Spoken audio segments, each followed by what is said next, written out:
Umat terdahulu membawa Islam, bayarannya nyawa. Bayarannya nyawa. Tuan-tuan kalau bunuh terus boleh gagah lah, boleh gagah. Kalau bunuh terus bolehlah juga bersabar. Hak ni bukan bunuh tau, siksa dulu. Siksa dulu. Kemudian mati dengan disula kan, sula. Sula ni mati sikit tau, sula.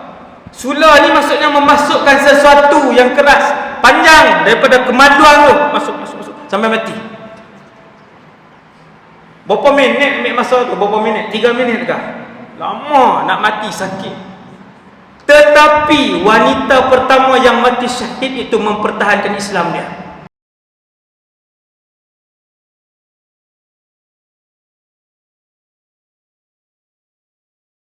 Kita sambung kitab bahasa Melayu, kitab sirah bahasa Melayu Muhammad bin Abdullah, perjalanan hidup seorang Rasul, sampai muka surat 34.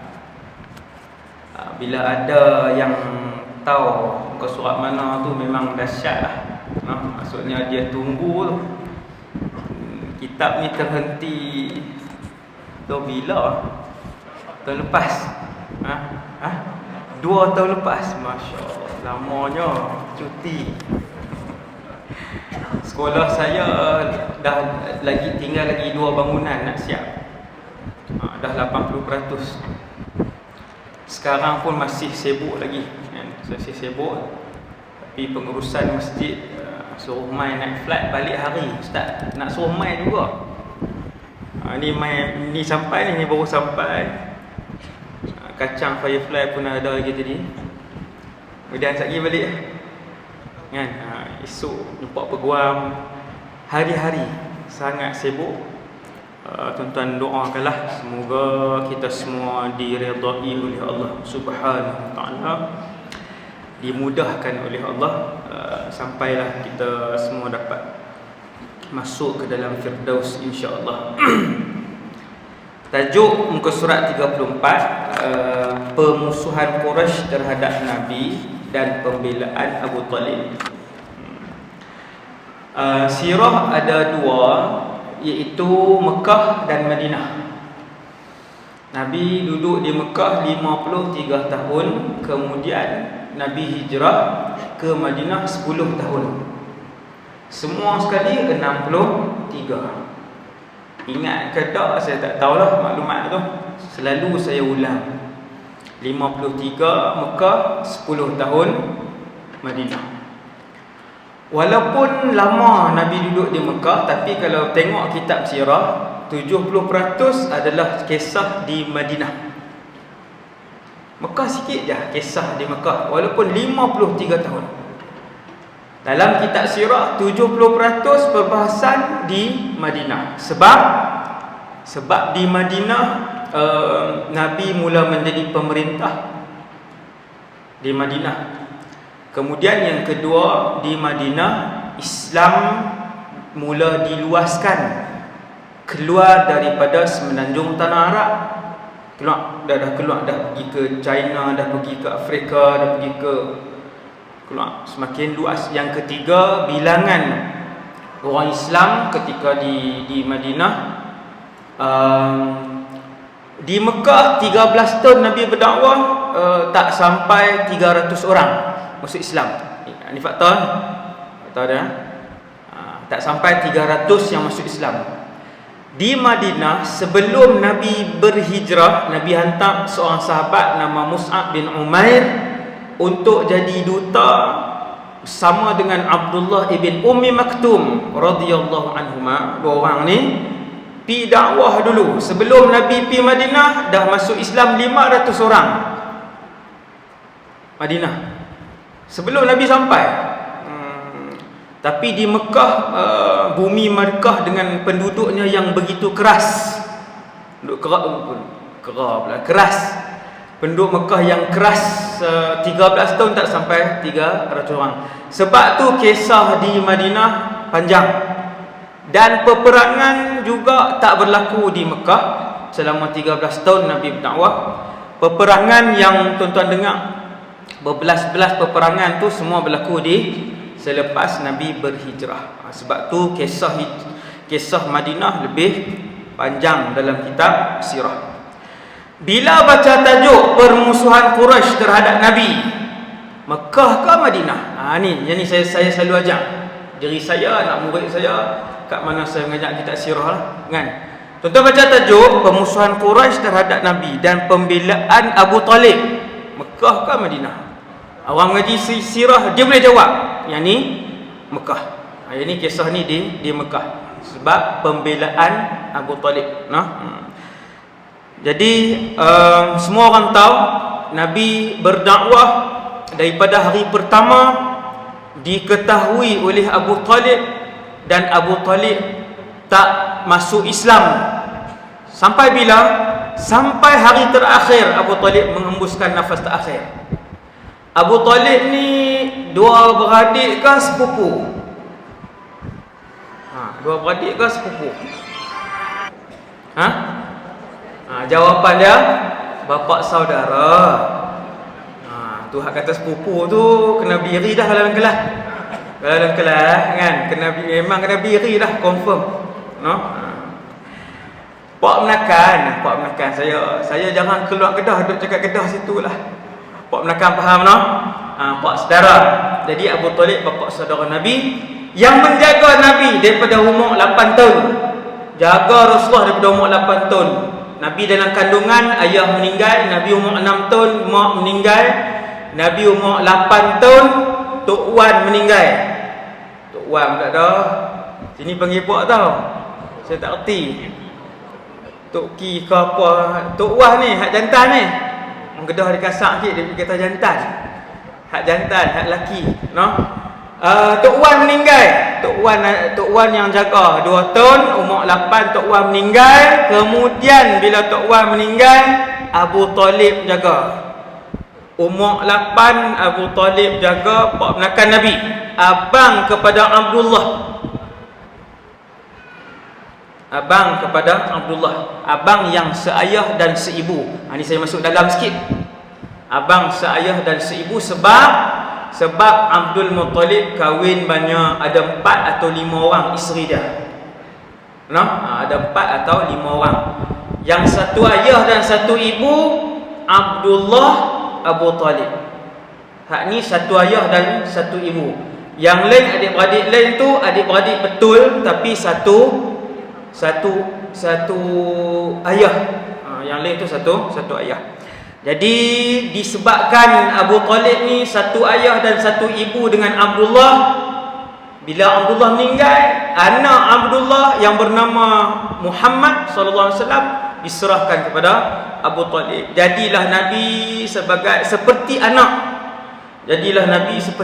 Duduk sampailah remaja, membesar, berniaga, mengembala, kemudian sampailah berkahwin, sampailah menjadi rasul ketika Nabi berusia 40. Waktu Nabi umur 40, Abu Talib lagi banyaklah umur dia. Dan kemudian ketika menjadi rasul, Abu Talib tidak menyekat dakwah Nabi, walaupun pada awalnya kita dah baca kot dulu ni, saya pun tak tahu, orang-orang Quraisy, menteri-menteri kabinet Quraisy mai pujuk Abu Talib supaya menghentikan dakwah Nabi. Kali pertama desak, kali kedua desak, kali ketiga baru Abu Talib panggil, wahai Muhammad, kamu tak boleh sebar dah dakwah ni, nanti kaum kamu akan bertindak kasar. Berhentilah, dinasihatkan. Maka Nabi pun sebut qaulatahul masyhurah, perkataannya yang masyhur, wahai bapa saudaraku, dalam keadaan air mata Nabi merambu-rambu, berlenangan jatuh ke pipi Nabi waktu tu. Air mata Nabi kata, law wada'u syamsa fi yamini, seandainya mereka memberikan aku matahari dan meletakkannya di tangan kananku, kemudian menghadiahkan kepadaku bulan, meletakkannya di tangan kiriku sebagai balasan untuk aku hentikan agama ini, nescaya aku tidak akan hentikan dakwah ini. Tegas. Bukan bagi sebulan 40,000 tuan-tuan. Kalau mereka hadiahkan matahari dan bulan untuk aku hentikan dakwah ini, aku takkan hentikan dakwah ini, wahai bapa saudaraku. Nangis Nabi sebab Nabi manusia. Tuan-tuan, ni bila belajar sirah kita tahu Nabi juga manusia, ada perasaan. Nabi sedih, Nabi seronok.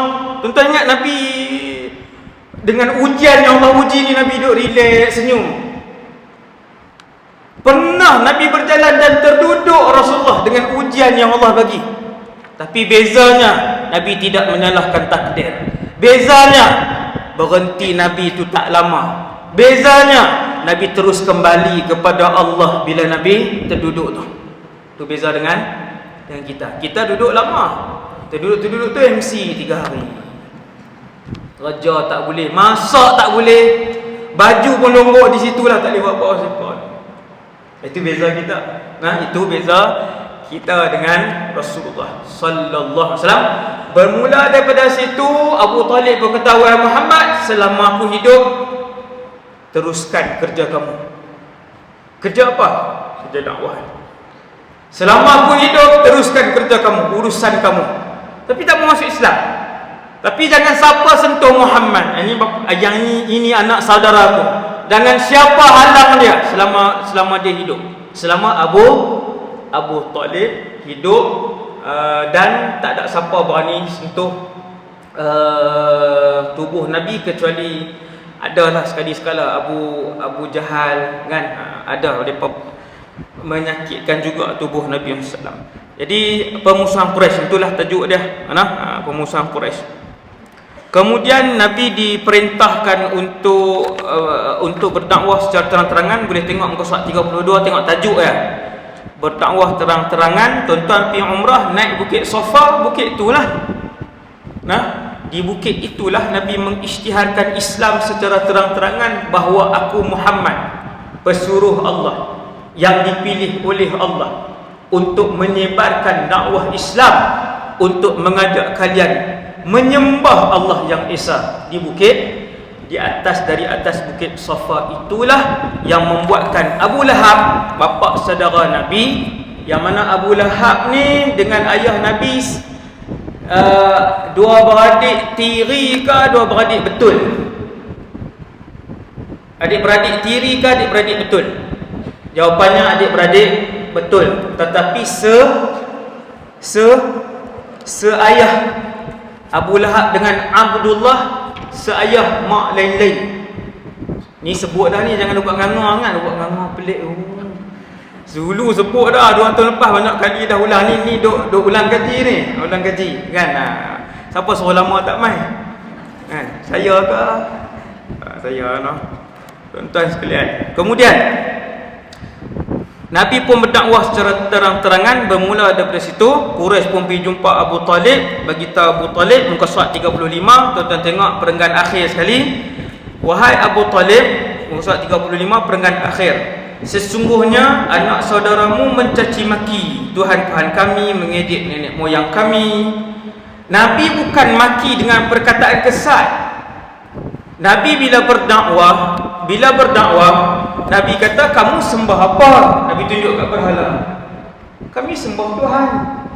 Nabi kata, adakah dia memberi makan kamu? Itulah dakwah Nabi. Ni tuan-tuan baca ni, mencaci maki. Bukan Nabi kata, bodoh Tuhan kamu, bahlul kamu punya berhala. Bukan begitu.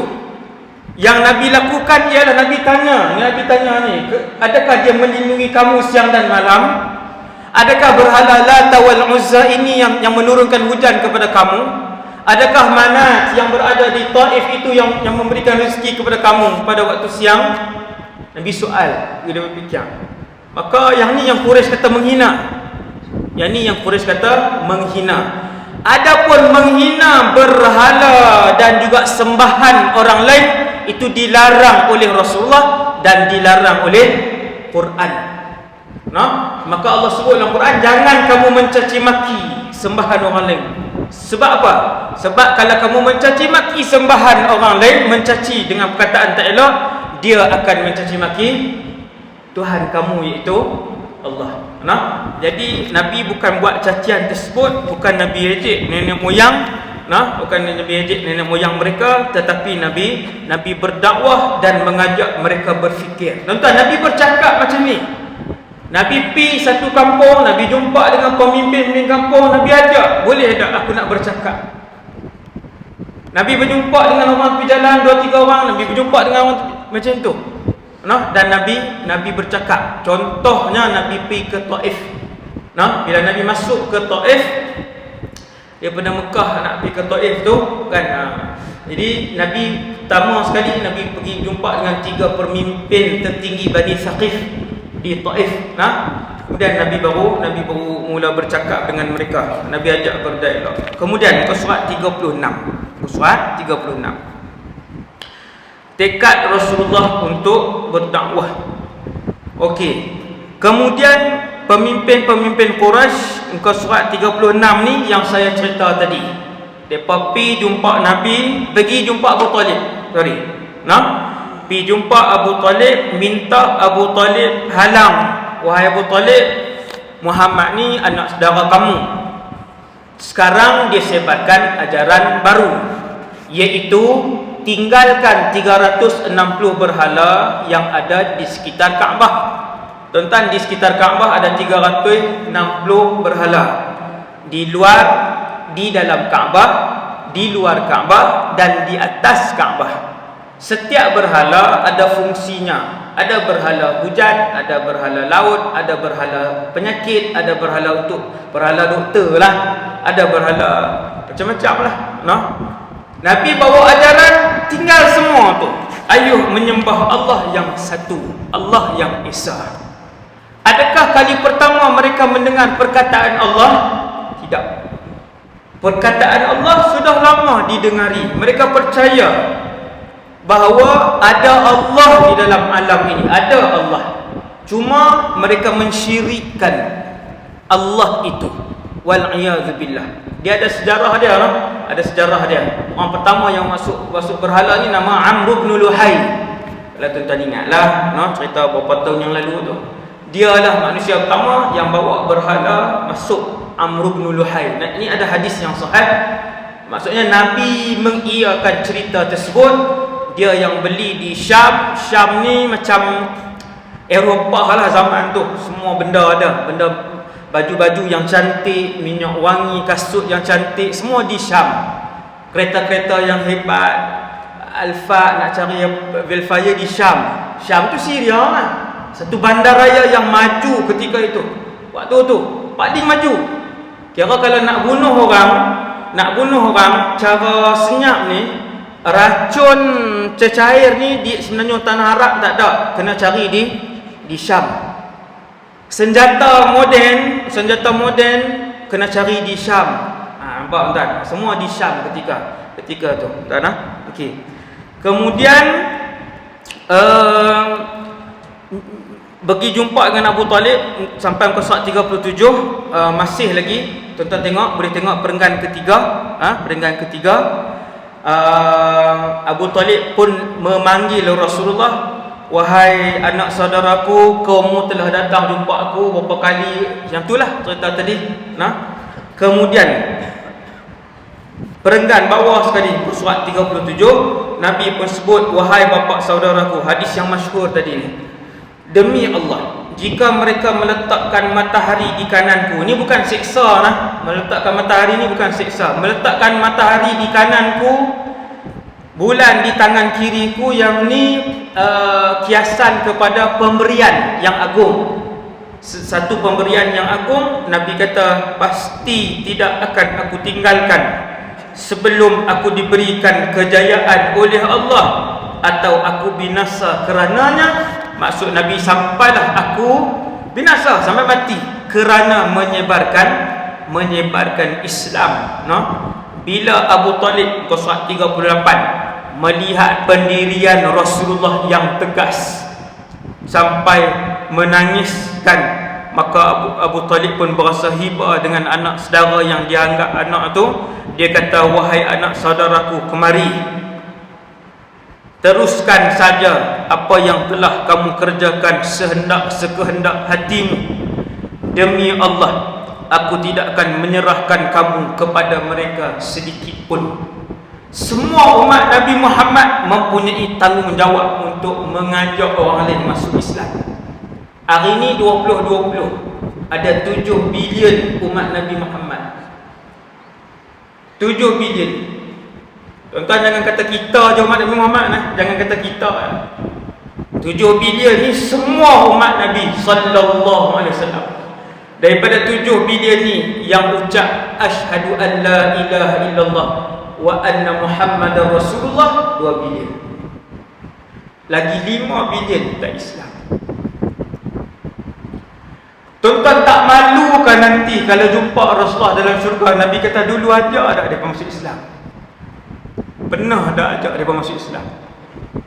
Tak malu kan duduk dalam syurga nanti Nabi tanya, kamu duduk zaman tu 5 bilion tak Islam, apa kamu buat? Sebut satu je Nabi kata. Contoh Nabi kata sebut satu je. Allah bagi 60 tahun hidup, apa yang kamu pernah buat sekali untuk orang lain masuk Islam? Apa kamu pernah buat? Satu je. Kita termenung lama. Tuan-tuan, kita ingat tak? Ingat. Kerana setiap orang akan masuk dalam syurga seperti mana ingatan dia tengah hari ni. Ni tengah hari ni macam itulah tuan-tuan langkah kaki masuk syurga nanti. Ni ada dalil yang saya sebut ni, bukan sebut contoh ni. Tuan-tuan no? Okey, kemudian muka surat 38. Apabila dah jumpa dengan Abu Talib, pemimpin-pemimpin, menteri-menteri Quraisy jumpa dengan Abu Talib. Abu Talib tak mau serahkan Nabi. Dia tawarkan harta. Itu tak lagi kot kan. Ini itu ke depan nanti. Mereka tawarkan kepada Abu Talib, wahai Abu Talib, kami pilih satu orang pemuda yang paling apa? Bukan yang paling kaya, yang paling elok dalam kota Mekah. Saya tak ingat nama pemuda itu. Ada dalam kitab sirah yang besar. Kitab ni tak ada, ni kitab kecil. Kecil. Lepas ambil satu orang pemuda, tampan, berbadan tegap, berketurunan mulia apa semua, nak ganti, suruh bagi Muhammad. Suruh bagi Nabi Muhammad kat depa untuk mereka seksa, ambil, pegang, dan kemudian nak gantikan dengan pemuda tersebut. Mestilah Abu Talib tak mau kan, ni anak saudara darah daging dia. Lebih daripada anak saudara dan darah daging, Nabi sallallahu alaihi wasallam yang paling tampan bahkan ketika itu dalam kota Mekah. Kan? Takkan ambil orang lain pula kan? Jadi kaum Quraisy mula melancarkan siksaan kepada mana-mana orang Islam. Yang tuan-tuan semua boleh sebut. Kalau saya tanya, sebut satu nama sahabat Nabi yang diseksa, bukan di Madinah, yang diseksa di Mekah. 3 nama yang paling terkenal, Sayyidina Bilal, Sumayyah, ada nasyid lagi kan. Lepas tu siapa lagi? Ammar kan. Kemudian Yasir. Yang tu lah. Kenapa Quraisy mula seksa? Orang yang belajar sirah dia boleh cerita. Ni rentetan dia. Ni punya kronologi dia. Mula-mula depa pergi jumpa Abu Talib. Kali pertama tak jadi, kali kedua tak jadi, kali ketiga Abu Talib tak setuju untuk serahkan anak saudara dia. Bahkan Abu Talib bagi keizinan, wahai Muhammad, teruskan berdakwah, aku akan melindungi kamu. Subhanallah. Tuan-tuan, sampai akhir hayat. Kisah Abu Talib ni tuan-tuan boleh mengisahkan kita semua.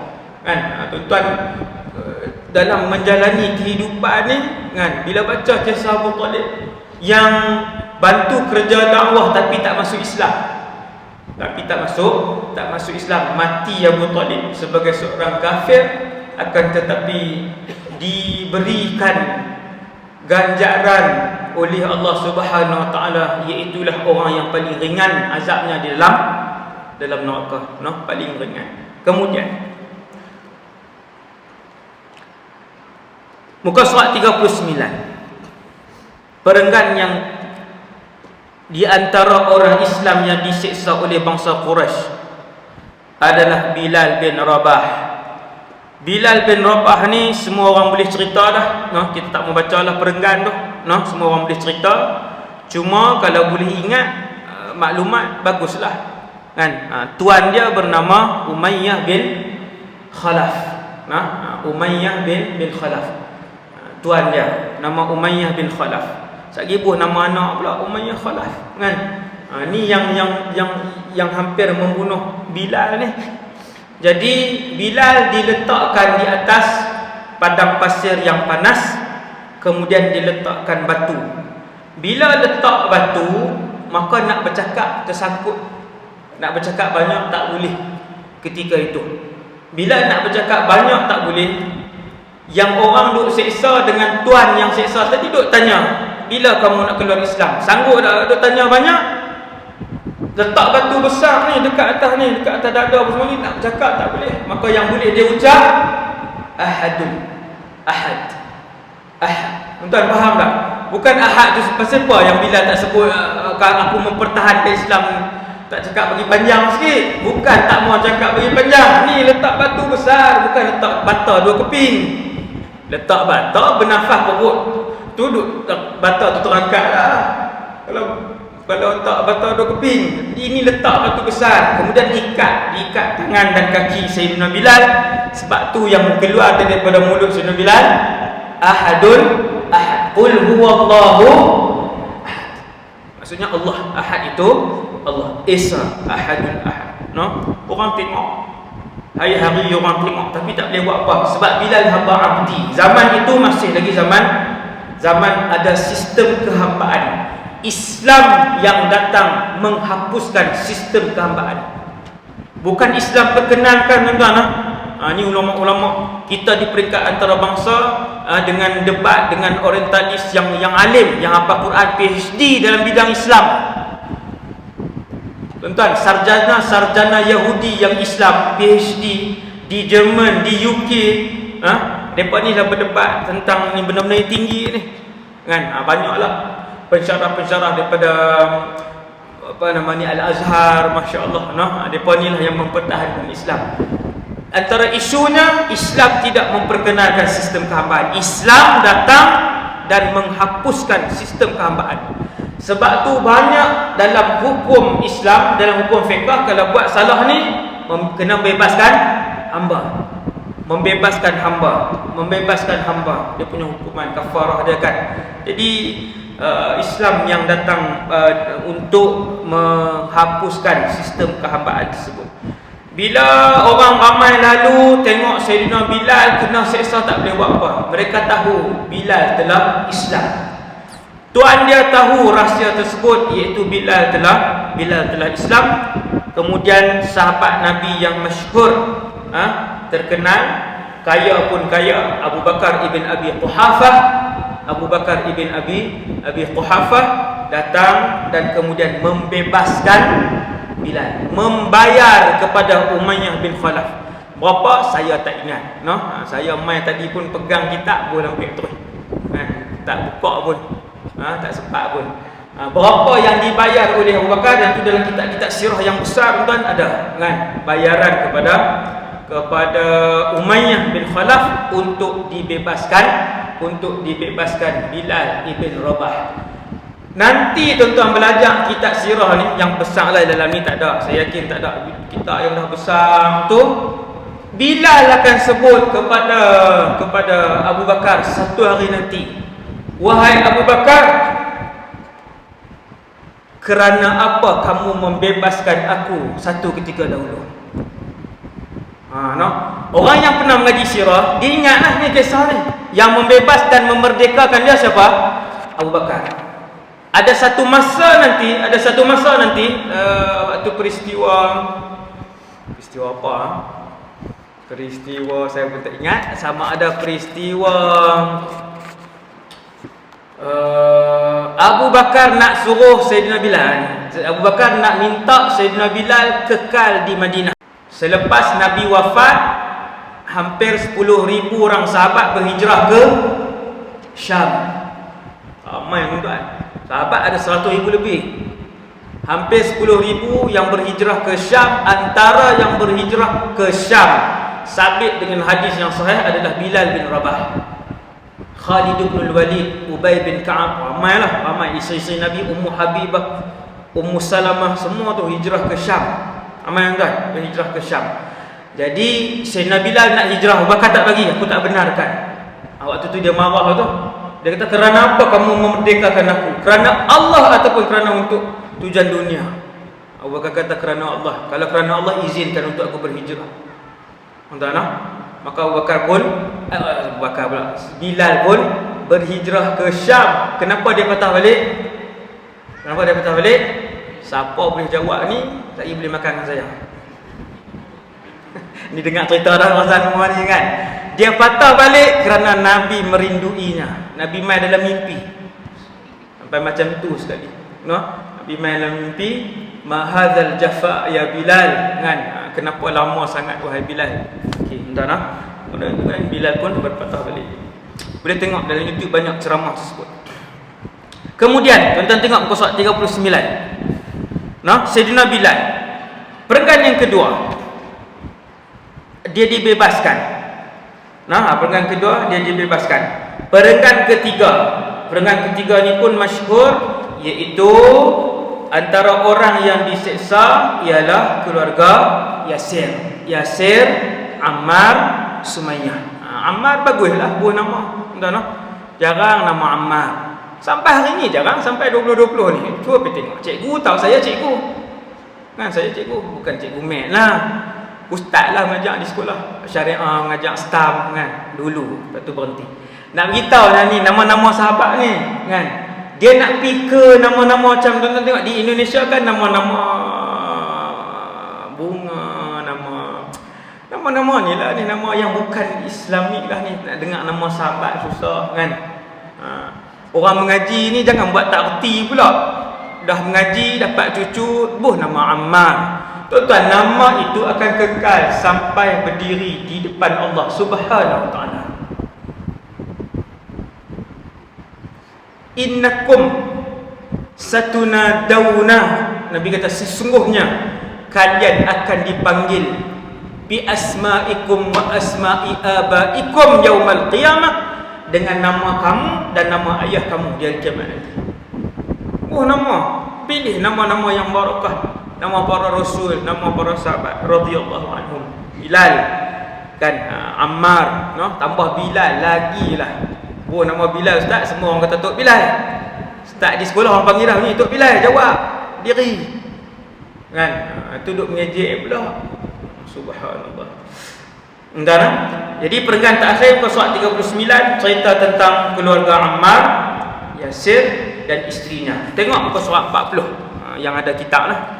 Yang geng Imam Syafi'i tak apa. Geng Imam Syafi'i apa kitab untuk tamana. Kitab lupa dah saya tak tamana tak tahu dah. 2 tahun dah. Tuan-tuan yang dirahmati Allah sekalian, muka surat 40. Daripada 3 orang ini, 2 orang dibunuh, iaitu Yasir dibunuh dan juga Sumayyah. Sehinggalah Nabi sebut sabran ala Yasir fa inna mau'idakumul jannah. Yang tu tak ada. Yang tu hadis tu ada tapi dalam dia dah terjemah dah. Tuan boleh tengok muka surat 40 daripada atas baris nombor 4. Sabran ala Yasir bermaksud bersabarlah kamu keluarga Yasir. Siapa sebut? Rasulullah. Tuan-tuan, bukan tak bagi makan 2 hari tuan. Ni bukan potong gaji RM600 nah. Umat terdahulu membawa Islam, bayarannya nyawa. Tuan-tuan, kalau bunuh terus boleh gagah lah, boleh gagah. Kalau bunuh terus bolehlah juga bersabar. Hak ni bukan bunuh tau, siksa dulu. Kemudian mati dengan disula kan, Sula ni mati sikit tau, Sula ni maksudnya memasukkan sesuatu yang keras, panjang daripada kemaluan tu, masuk sampai mati. Berapa minit ambil masa tu? Berapa minit? 3 minit kah? Lama nak mati, sakit. Tetapi wanita pertama yang mati syahid itu mempertahankan Islam dia. Bila disoal oleh Quraisy, kamu nak pilih untuk kekal dalam Islam tetapi dibunuh, ataupun keluar daripada Islam kemudian selamat? Pilih iman ke kufur? Mereka memilih kufur. Saya yang cakap ni pun boleh sembang kemas macam ni lah. Mat kat sini kuat lah cakap. Nak pilih mati atau hidup, ketika tu diberi pilihan seorang ibu. Dia tak ada anak, Ustaz. Tu Ammar tu siapa dia? Anak dia lah tu. Ammar pun ada adik lain. Ibu, seperti ibu. Tiba-tiba wanita pertama itu di kalangan umat Nabi Muhammad. Belum ada lagi. Kita tuan-tuan nak semangat, mesti dah tengok, oh ya ramai dah yang dah mati syahid ni kan. Dah 80 orang dah mati syahid. Ni dia yang pertama. Dan dialah yang pertama memilih untuk mati daripada kufur. Bila disoal antara mati dan kufur, dia kata mati. Bukan dia tak tahu tuan-tuan nak diseksa dengan apa, dia tahu. Tapi hebatlah, hebat iman yang tiada lagi pada zaman ni. Tak ada. Daripada 2 bilion orang Islam hari ni, tak ada dah iman seperti itu. Iman semahal itu. Berani Ustaz sebut. Saya beranilah Nabi yang puji mereka. Khairun nasi qarni, Nabi sebut. Nabi yang memuji mereka. Sebaik-baik iman adalah pada zaman aku. Dan iman itu tidak lagi boleh ditandingi oleh mana-mana kurun selepas itu. Nabi yang sebut. Sebab tu saya berani sebut. Tuan-tuan, bila Quraisy ni dah bunuh dah seorang, pi tanya Yasir pula. Yasir ayah ni. Pergi tanya Yasir, memilih untuk iman ataupun kufur. Ni mati dah. Iman. Lalu dia bunuh. Kemudian pergi tanya Ammar, memilih untuk iman ataupun kufur? Ammar pilih kufur.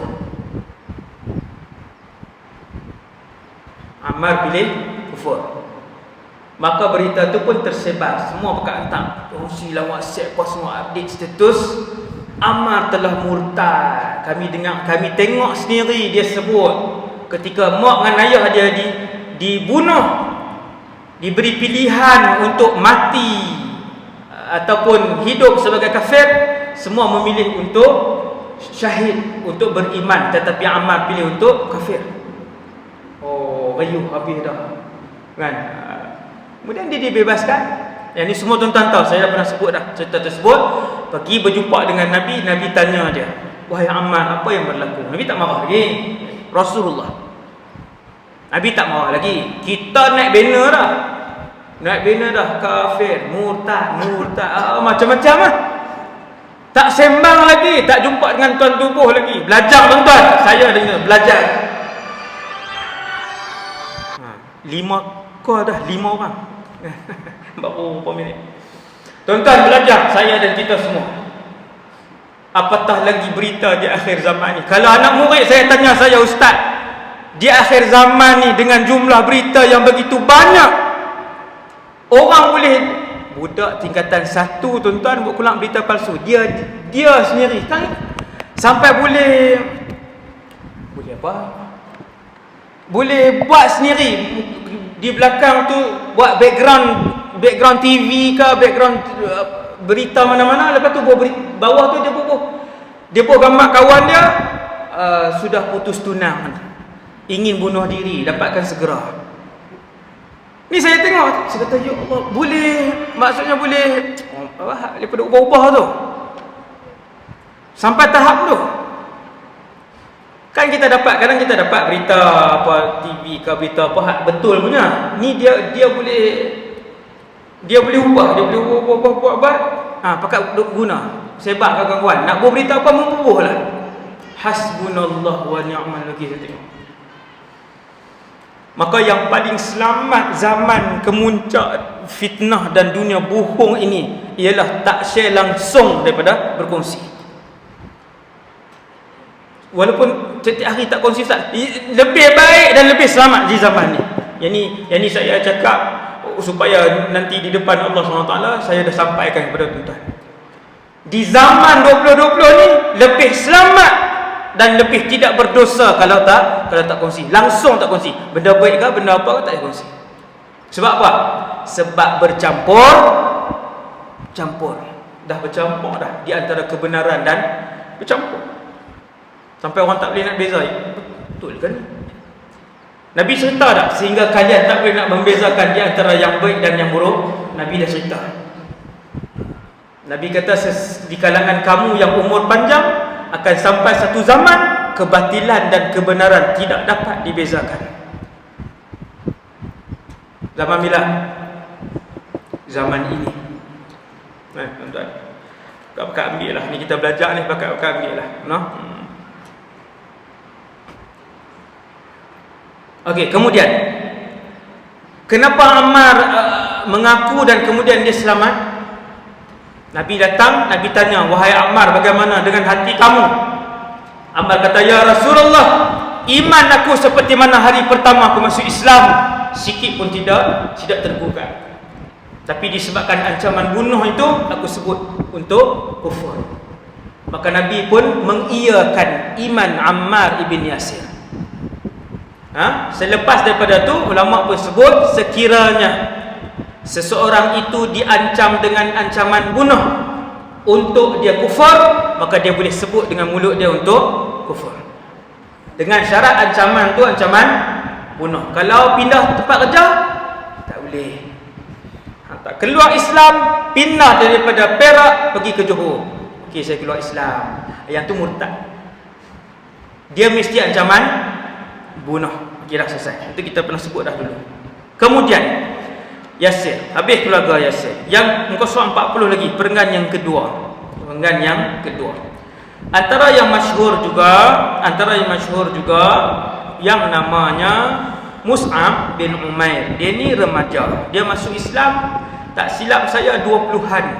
Saya pernah cari umur dia. Tak silap saya 20-an, paling banyak pun awal 30-an. Masih lagi di awal remaja, no? Ibu dia jutawan Mekah. Ibu Mus'ab bin Umair jutawan Mekah. Kalau Mus'ab bin Umair lalu di kota Mekah, orang kenal dan orang kata tadi Mus'ab lalu di tempat ni. Sebab apa? Sebab minyak wangi yang Mus'ab pakai orang lain tak mampu beli. Bukan di Zandra tu nak tu baru RM30 kot. Sebab saya tengok di Asia tadi ni. Body Asia tu dia cat di Zandra tu, saya tengok minyak wangi ni murah lah. Kan, tapi iklan tu. Ni bukan saya buat iklan, saya bukan stokis apa kah. Nak bagi tahu si Mus'ab bin Umair, anak jutawan, kalau pakaian dia saja pakai dalam kota Mekah. Kan kita di Malaysia ni ada kereta kan. Ada kereta apa nama ni? 3-4 orang je pakai kereta tu. Oh, dahsyatlah. Kan? Kalau beg-beg tangan yang mahal ni dia keluar limited edition 12 je. Di Malaysia 12 orang je dia keluar ni. Limited edition mahal lah, puluh-puluh ribu kalau tuan. Entahlah. Macam tu. Disebabkan begitu kaya Mus'ab bin Umair ni, kalau dia lalu satu kawasan, orang kata di sini tadi Mus'ab bin Umair lalu. Sebab apa? Sebab minyak wangi tu dia seorang je pakai. Akhirnya dia masuk Islam. Ibu dia gugat dia, kalau kamu tak keluar Islam, aku tak mau makan. Dia kata kalau macam tu saya kekal dengan Islam. Sebab tak mau makan je. Kan? Tapi last sekali ibu dia makan juga. Kan? Sebab ibu dia tak tahan lah tuan lah. Tak tahan. Sebab makan je. Ibu dia gertak macam tu je. Kalau tak keluar Islam, aku tak makan. Selepas kamu masuk Islam, jangan sentuh sesin pun harta aku. Ibu dia kata. Maka setujulah Mus'ab bin Umair untuk tidak menyentuh 10 sen pun daripada harta ibu dia. Dulu hidup dia macam mana? Mewah. Nah, selepas berhijrah ke Madinah, Nabi pun dah duduk di Madinah apa semua. Bila nampak Sayyidina Mus'ab, Nabi mengalir air mata. Air mata turun tengok Sayyidina Mus'ab. Sahabat tanya, ya Rasulullah, kenapa? Tak, Nabi kata tak, teringat tu, tengok pemuda tu. Muda tu bukan 67. Bukan 74. Kalau 74 ialah nak makan banyak pun tak boleh dah. Nak berfoya-foya pun tak boleh dah, nak pergi berjalan pun tak larat dah. Ini orang muda 20-an dengan limpahan kekayaan ibu dia, dia memilih untuk bersama dengan Nabi, memakai pakaian orang susah sebab tak ada duit. Nabi tengok, Nabi kata, tak teringat tu dulu susah, tapi dia pilih Islam. Dia pilih untuk bersama dengan Rasulullah, untuk bersama dengan Islam. Radhiyallahu anhu. Para sahabat punya perjuangan. Nah, okey. Kemudian tuan-tuan tengok apa surah 40. Nabi sebut dalam satu hadis, aku tidak pernah melihat seseorang penduduk Mekah yang lebih tampan dan lebih anggun pakaiannya dan lebih mewah daripada Mus'ab bin Umair. Siapa sebut? Nabi sebut. Semua penduduk Mekah tahu kasut yang dia pakai, kasut tu paling mahal. Baju yang dia pakai, baju tu yang paling mahal. Kenderaan Mus'ab bin Umair yang dia pakai itulah yang paling mahal. Anak orang kaya yang sangat mewah, kan? Tetapi memilih Islam. Kemudian perenggan terakhir muka surat 40. Perenggan terakhir. Sayyidina Mus'ab masuk Islam, diceritakan.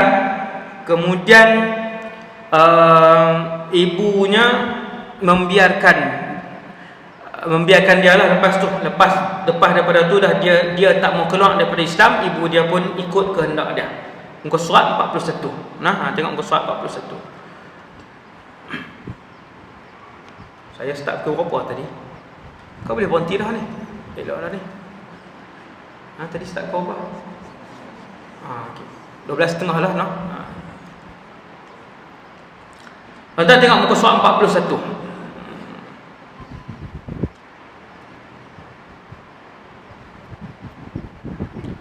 Antara sahabat yang diseksa ketika itu, ni nama baru. Uthman ibn Maz'un. Semua boleh tengok muka surat 41. Siapa sahabat Uthman ibn Maz'un? Nanti kita mengaji sirah, nama Sayyidina Uthman bin Maz'un ni akan diulang beberapa kali. Ini kita ingatlah. Nama beliau akan diulang beberapa kali. Dan dia adalah saudara susu Nabi sallallahu alaihi wasallam. Maksudnya menyusu daripada orang yang sama. Uthman ibn Maz'un, tengok perenggan ketiga, mendapat perlindungan. Macam yang tuan-tuan faham bahasa hari ni, perlindungan suaka, tapi bukan di luar negara, dalam. Zaman itu satu orang dia boleh dapat perlindungan seorang menteri, walaupun berbeza agama, berbeza keluarga, tapi sebab kawan rapat dengan menteri Mekah ketika tu. Uthman ibn Maz'un waktu tu dia rapat dengan Al-Walid ibn Mughirah, ayah Khalid Al-Walid. Khalid ibn Walid, sahabat Nabi Khalid bin Walid. Ayah dia nama penuh Al-Walid bin Mughirah. Al-Walid ibn Mughirah ni kenal rapat dengan Uthman ibn Maz'un. Maka dia memberi perlindungan. Perlindungan ni siapa-siapa pun tak boleh sentuh, polis tak boleh tangkap, dia memberi perlindungan. Walid bin Mughirah menteri kanan Quraisy ketika tu. Dia berkurang satu surat, Uthman ibn Maz'un di bawah perlindungan aku, dia cop menteri kementerian dia. Itu tuan-tuan faham zaman tu. Bila dia buat keluar, polis tak boleh kacau, siapa pun tak boleh tangkap dia, tak boleh pukul dia, macam tu. Saya tak tahu nama apa hari ni ada ke sistem tu. Kalau luar negara perlindungan suaka tu lah. Okey, kemudian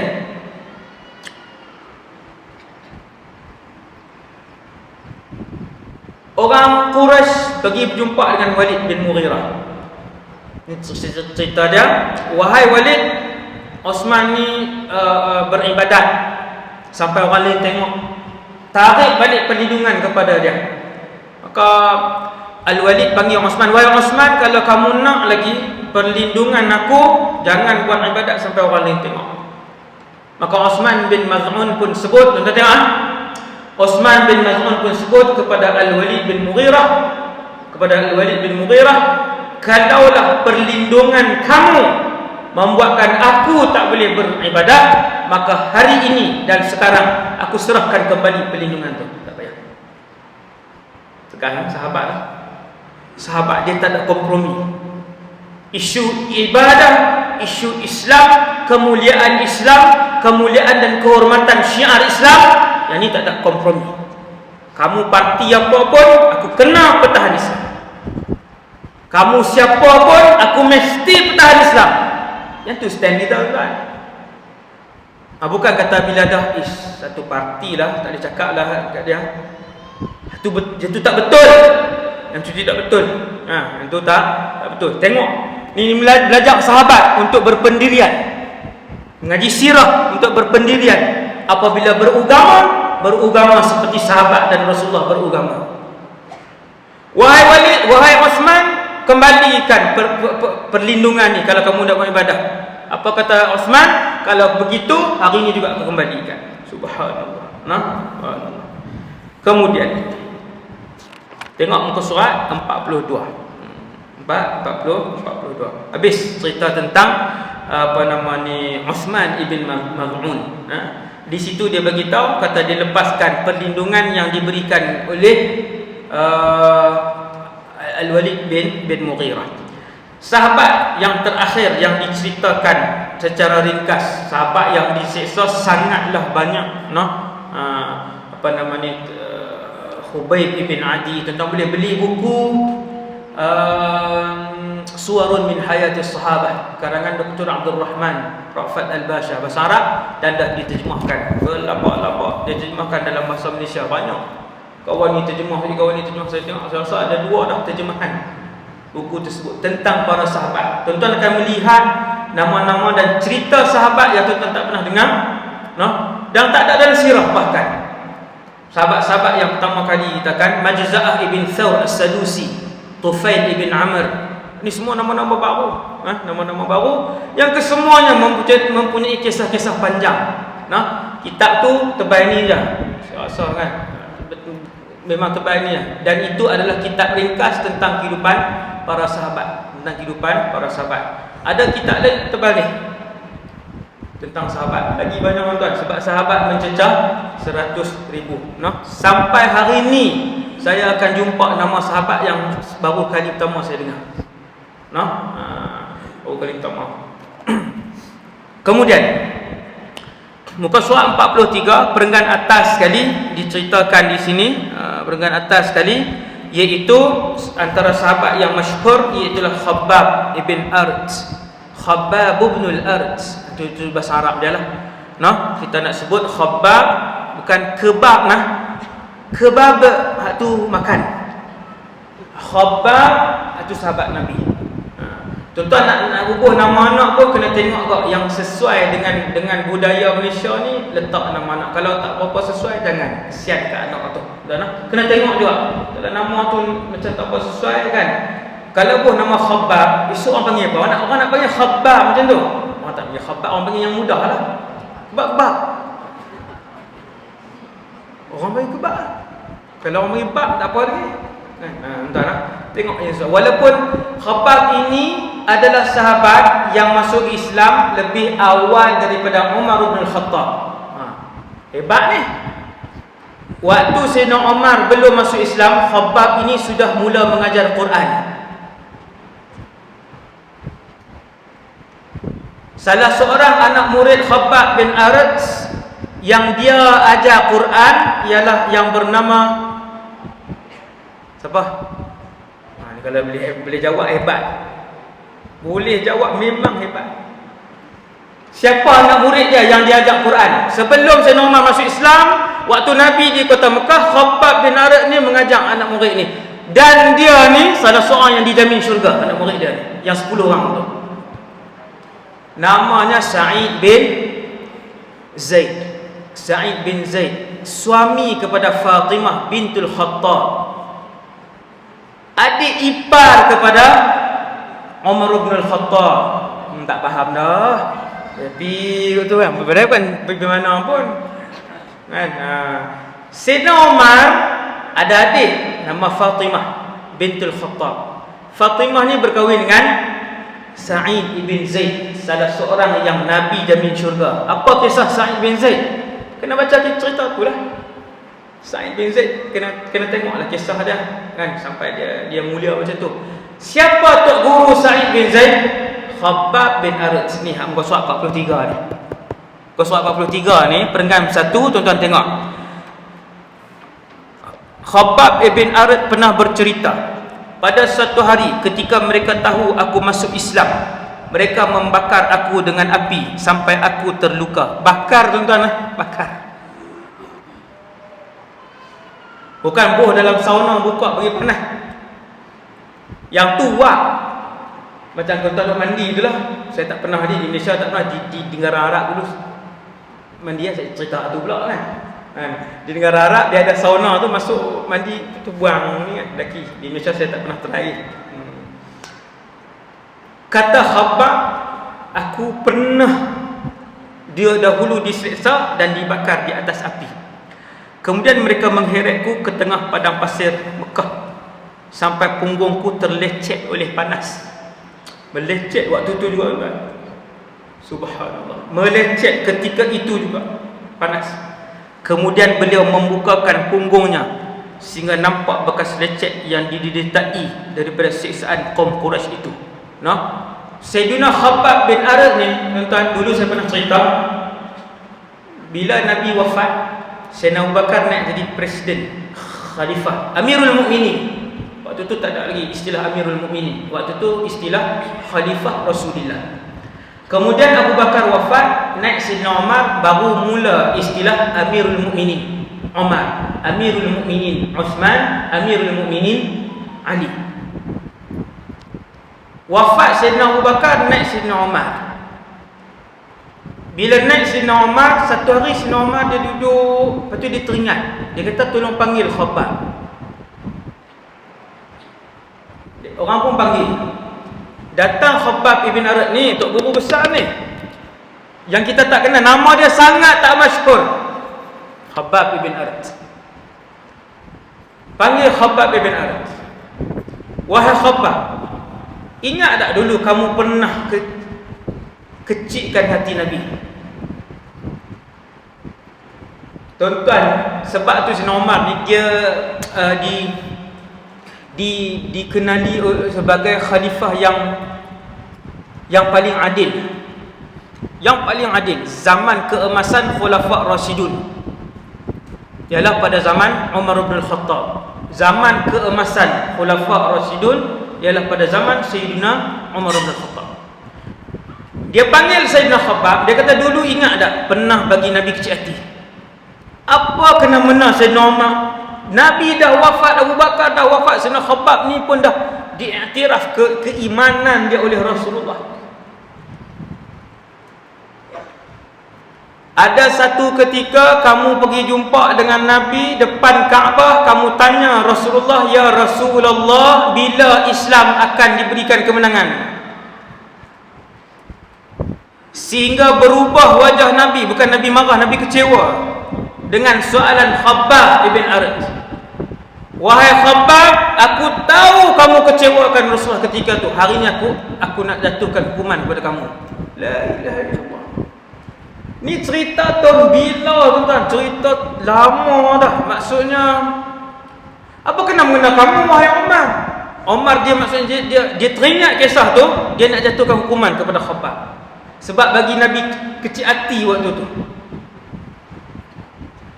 Khabbab tanya, wahai Umar, kamu tahukah apa yang orang Quraisy buat kepada aku?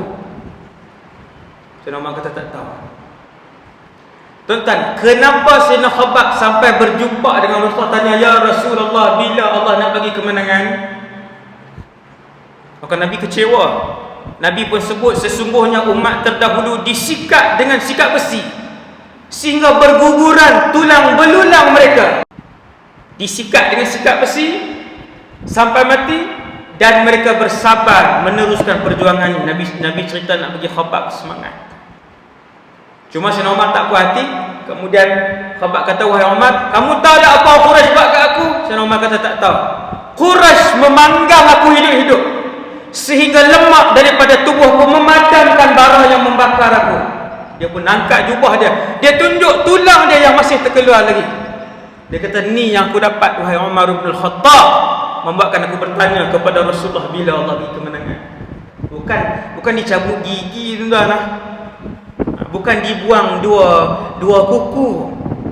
Bukan seronok-seronok saja-saja Sayyidina Khabbab pergi minta kepada Nabi tu, bukan saja-saja. Dia dipanggang di atas api tu, lemak yang turun dengan darah tu memadamkan bara yang memanggang dia. Dia selok tunjuk tulang. Sayyidina Umar pun buat apa? Sayyidina Umar pun diam dan membiarkan Khabbab pergi. Maksudnya dia tahu dia bersalah lah kan. Maksudnya Sayyidina Umar rasa bersalah lah sebab memanggil Sayyidina Khabbab tu. Okay, yang terakhir untuk tengah hari ni tuan-tuan, yang terakhir Qasas 43. Qasas 43 yang terakhir untuk tengah hari ni, iaitulah kaum musyrikin mula menyakiti Nabi sallallahu alaihi wasallam. Tadi kita tengok ketika Abu Talib hidup, kaum musyrikin tak berani menyentuh Nabi.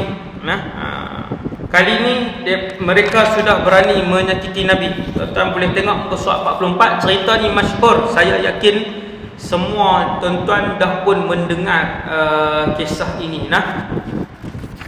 Semua telah mendengar kisah ini. Bila mereka tak boleh sentuh disebabkan perlindungan yang diberikan oleh Abu Talib, maka mereka mereka orang Quraisy mereka tuduhan kepada Nabi sallallahu alaihi wasallam. Antara tuduhan itu ialah tukang sihir. Antara tuduhan itu ialah Nabi tukang syair. Dengan syair itu Nabi membuatkan orang lain keluar daripada agama nenek moyang. Antara tuduhan itu yang diberikan kepada Nabi SAW adalah gila. Ada tak tuduhan? Yang ini penting Ini penting. Yang ini poin ni dia agak seni sikit. Ada tak tuduhan ketika itu mereka menuduh Nabi gila, mereka menuduh Nabi penyihir, tukang sihir, dan mereka menuduh Nabi tukang syair. Ni ulama yang bahas. Ada tak di antara tuduhan itu mereka menuduh Nabi pembohong? Maka ulama pembahas mereka mendapati tidak ada tuduhan Nabi berbohong. Kenapa? Sebab seluruh penduduk Mekah sudah sangat biasa dengan Rasulullah sallallahu alaihi wasallam. Sejak dari kanak-kanak sampailah umur remaja, Nabi tidak pernah berbohong walaupun sekali. Sampai orang Mekah panggil Nabi dengan panggilan Al-Amin sallallahu alaihi wasallam. Mulia dan indahnya akhlak Rasulullah. Musuh memanggil beliau Al-Amin. Kita ahli keluarga panggil kita penipu. Mak percayalah tu penipu besar tu. Mak percayalah abang tu penipu besar. La haula wala quwwata illa billah. Ahli keluarga panggil kita pengkhianat. Rasulullah musuh memanggilnya Al-Amin. Dan panggilan kedua Nabi As-Sadiq. Apa maksud As-Sadiq? Yang bercakap benar. Quraisy tak tegang bila Nabi bawa Islam. Quraisy tak tegang nak panggil Nabi wahai yang berbohong. Tak keluar dalam tuduhan Quraisy, tak keluar. Subhanallah. Kemudian satu hari, satu kumpulan Quraisy, orang-orang besar, pimpinan kanan ni, semua tuan-tuan pernah dengar cerita ni. Cerita ni ada dalam Sahih Bukhari. Mereka duduk dekat dengan Kaabah. Nabi pun datang. Cerita ni masih lagi cerita di Mekah. Nabi pun datang untuk solat dan juga tawaf. Bila Nabi lalu, mereka yang duduk berdekatan itu, ada riwayat kata 4 orang, ada riwayat kata 5 orang, tetapi lebih 3 orang. Kesemua mereka adalah pemimpin kanan Quraisy. Semua orang tahu kisah ni. Mereka mengejek Nabi. Macam-macam cacian yang sebut pada Nabi. Kemudian Nabi sallallahu alaihi wasallam diletakkan apa nama ni, najis. Nabi diletakkan najis ketika Nabi solat. Cerita masyhur dalam Sahih Bukhari disebutkan, dalam Sahih Bukhari disebutkan yang diletakkan itu ialah bangkai anak unta. Kalau tak silap saya lah, waktu kami baca Sahih Bukhari pada awal sampai habis, waktu di Syria dulu dengan Syekh Naim Al-Raqsusi, awal sampai habis kan, lebih daripada 6-7 jam sehari duduk, tuan. Ni yang saya ingat lah, kisah ni ada. Lepas mereka mengejek, maki hamun Nabi, tuan-tuan, Nabi ada perasaan. Orang bodoh, hai bodoh. Orang ni panggil hai bodoh, hai terencak akal. Tuan-tuan ingat Nabi lalu dengan seronok, senyum, tak rasa apa. Nabi rasa, tuan-tuan, seperti mana kita kecil hati dan terasa, Nabi tetap ada perasaan tu, Jadi kemudian dah cakap begitu, Nabi solat, mereka angkat letak najis pula. Datang Sayyidatuna, siapa yang datang cuci? Sayyidatuna Fatimah. Cerita ni masyhur lah. Datang cuci, lama datang cuci. Nabi bangun daripada solat ni, ada muka 44 ni. Kemudian Nabi pun pergi ke arah 4-5 orang pemimpin kanan Quraisy ini. Nabi bersebut kepada mereka, bergembiralah kalian dengan kabaran bunuh kepada kalian semua. Bukan Nabi kata nak bunuh, dengan perkabaran kalian akan mati. Bila Nabi sebut bergembiralah kalian dengan bahasa yang seumpama itulah, bahasa macam itulah, Nabi kata tunggulah dengan Nabi mendapat wahyu, tuan. Benda tu Nabi mendapat wahyu. 4-5 orang tu yang akan mati dengan cara tertentu dalam masa terdekat. Kesemua itu Nabi dapat wahyu. Nabi pergi sebut tu, kesemuanya diam. Kan tadi samsing-samsing ni saling gelak-gelak. Samsing-samsing ni kan duduk ramai-ramai, seronoklah gelak. Sambil tolak-tolak, gelak, berdekah-dekah, tolak. Nabi sebut macam tu, diam. Muka tak ada senyum. Sebab apa? Sebab selama puluhan tahun mereka hidup dengan Muhammad di Mekah, tidak ada satu ayat pun yang Muhammad sebut kecuali akan berlaku. Mesti berlaku. Bila Nabi kata kalian akan mati, terdekat, kesemua diam dan semua dah tak senyum. Dan akhirnya, tuan-tuan, kelima-lima orang yang berada di situ mati dalam masa yang terdekat tu, sama ada selepas beberapa bulan ataupun setahun ataupun 2 tahun. Semuanya matilah lepas tu, seperti mana yang disebutkan oleh Nabi sallallahu alaihi wasallam. Kemudian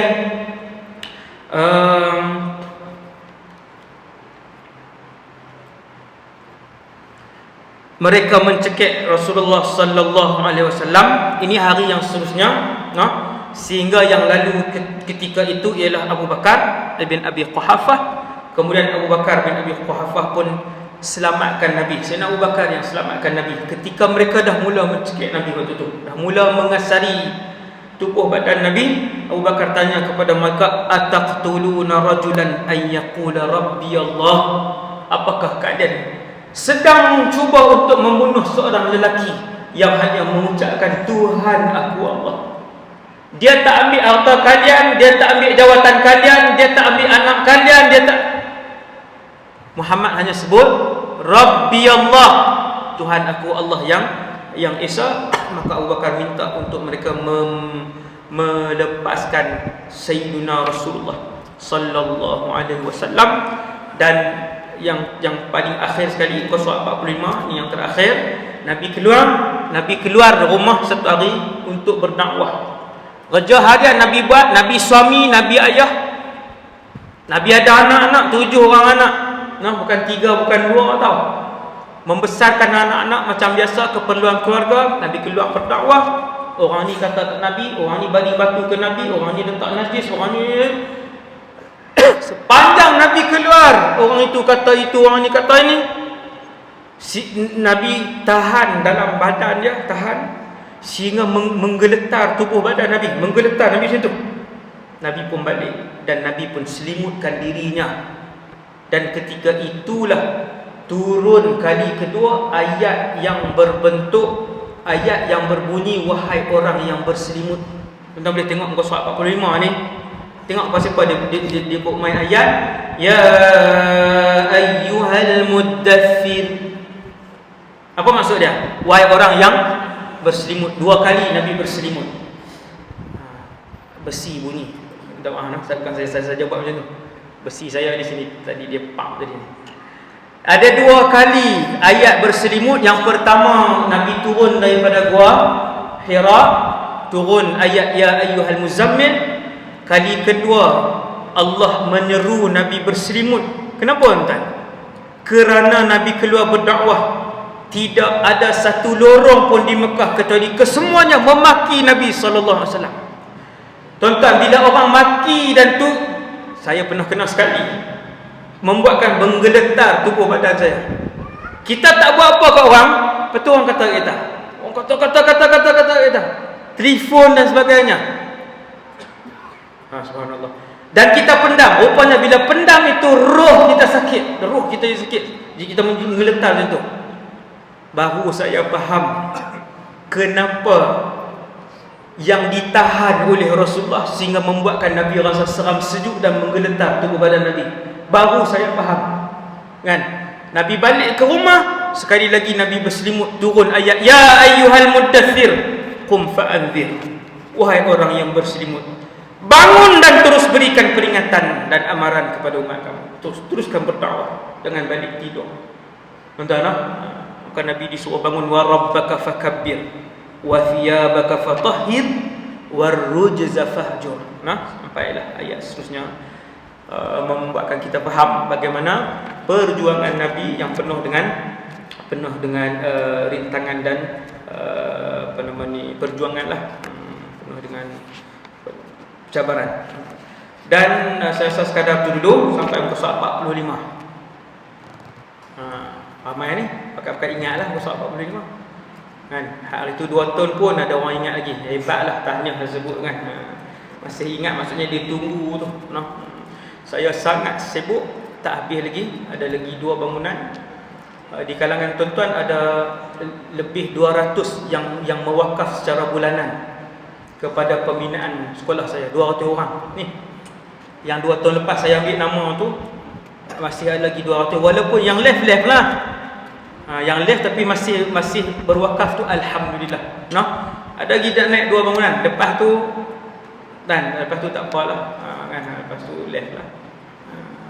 Ada dalam grup saya yang 2 tahun saya ambil nama tu, saya letak dalam grup pewakaf bulanan Akademi Darul Ifta. Akademi Darul Ifta. Tahun ni ada pengambilan. Tahun ni insya-Allah akhir tahun ni ada pengambilan. Syarat mesti tahun ni berumur 10, tahun depan dia berumur 11. Tak ada iuran, tapi mesti sangat cerdik. Ada yang setahun dah habis pelajar saya. Setahun dah habis, alhamdulillah. Dan yang lain tu duduk tengah kejar lah, Dan tahun ni semua akan habis. Tahun kedua Al-Quran 30 juzuk, tahun depan mula hafal hadis 3000 hadis. Nak masuk boleh, percuma. Cuma ketat lah. Ketat. Dia punya saingan dia daripada seluruh Malaysia sampai Sabah Sarawak ada masukan insya-Allah di Darul Ifta. Darul Ifta. Yang tu saja yang baik daripada Allah, yang menempang daripada diri saya sendiri. Aku qul hadza astaghfirullahalazim wa lakum. Kita tutup dengan tasbih kafarah. Subhanallah wa asyhadu an la ilaha illallah.